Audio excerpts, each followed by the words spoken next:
ડભોઈ જનતાનગર વિસ્તારમાં છેલ્લા 4 મહિનાથી ગટરની ભયાનક સમસ્યાએ સ્થાનિક રહેવાસીઓનું જીવન ત્રસ્ત બનાવી દીધું છે. ગંદકી અને દુર્ગંધથી પરેશાન જનતાનગરના લોકોના ગટરના પાણી ઘરોમાં બેતાક રીતે ઘૂસી ગયા છે અને લોકો ત્રાહિમામ પોકારી ઉઠ્યા છે. આ સમસ્યાનું મૂળ કારણ ડભોઈ નગરપાલિકા અને MGVCLની સંકલનનો અભાવ અને ગંભીર બેદરકારી હોવાનું આવ્યું છે.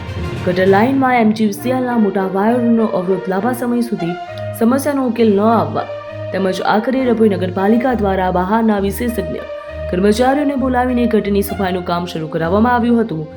આ કામગીરી દરમિયાન જે સત્ય બહાર આવ્યું છે તે ચોંકાવનારું હતું. ચોંકાવનારી બેદરકારી સામે આવી હતી, જ્યાં સફાઈ કર્મચારીઓએ જ્યારે ગટર ખોલી ત્યારે MGVCLના મોટા વીજ વાયર પસાર થતા જોવા મળ્યા હતા. પાણીનો અવરોધ પણ જોવા મળ્યો હતો, જ્યાં ગટરનું ગંદુ પાણી આગળ થઈ જતું હતું અને જતું ન હતું અને સતત ઉભરાઈ રહ્યું હતું. નિયમોનું ઉલ્લંઘન પણ સામે આવ્યું છે, જે પ્રાથમિક રીતે ગટર લાઇન અને ભૂગર્ભ વાયરો માટે નિર્ધારિત નિયમોનું અહીં ઘોર ઉલ્લંઘન થયાનું સ્પષ્ટ દેખાઈ રહ્યું છે.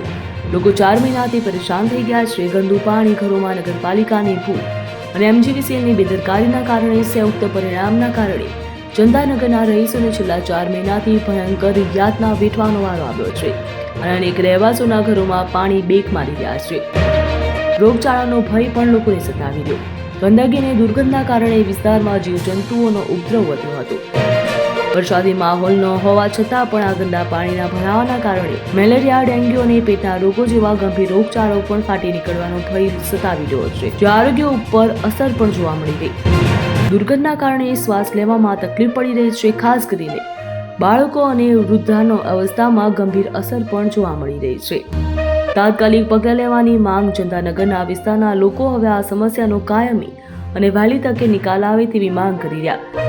MGVCL દ્વારા તાત્કાલિક અસરથી ગટર લાઇનમાં વાયરો દૂર કરવામાં આવે અને તેનું યોગ્ય સ્થળ ભૂગર્ભમાં નાખવામાં આવે અને ડભોઈ નગરપાલિકા યુદ્ધના ધોરણે સફાઈ કામગીરી પૂર્ણ કરે અને ભવિષ્યમાં આવા સંકલનના અભાવના કારણે સમસ્યા ન સર્જાય તે માટે પગલાં લે.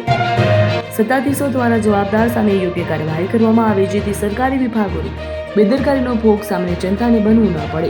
લોકો આશા રાખી રહ્યા છે કે વહેલી તકે ઉકેલ આવે તેવી માંગ પણ ઉઠવા પામી.